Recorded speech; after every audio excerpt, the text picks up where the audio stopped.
আজকাল আমরা এত রোগে ভুগি, প্রত্যেকটা খাবারের মধ্যে আমরা খুঁজে বেড়াই যে যেন কার্বোহাইড্রেট কম থাকে, যেন প্রোটিনের মাত্রা বেশি থাকে, যেন ফ্যাট কম থাকে। তার জন্য একটা প্রোটিনের মাত্রাটা বাড়াবার জন্য আমি এই জিনিস কটা রেখেছি। এর মধ্যে আপনি 65% প্রোটিন পেয়ে যাবেন, কার্বোহাইড্রেট একদম জিরো।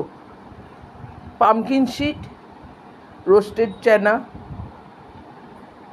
সানফ্লাওয়ার সিড, হোয়াইট তিল, এই কটাই একটু তাওয়ার মধ্যে একটু নেড়ে ছেড়ে হালকা গরম করে একটা হালকা হালকা ভাজা ভাজা করে আপনি ওগুলোকে হাতে নিয়ে 2 চামচের মতো খেয়ে নিন। আপনি 60% প্রোটিন আপনি ইনটেক করে নেবেন। দেখুন আমি ফল পেয়েছি, আপনিও পাবেন।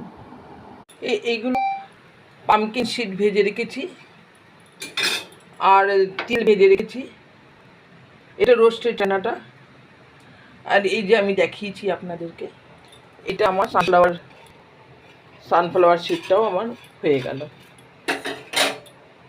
এবার এটাকে এর মধ্যে ঢেলে নিই, এর মধ্যে ঢেলে নিলাম। এবার এটার মধ্যে কেবল 2 চামচ নিতে হবে, সব মিলিয়ে আমার 2 চামচ নিতে হবে। ব্যাস এই 2 চামচ নিয়ে নিলাম, ব্যাস এইটুকুই খেতে হবে।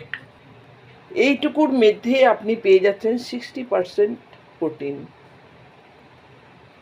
তাই না? নিন না, একটু প্রোটিন ইনটেক করুন।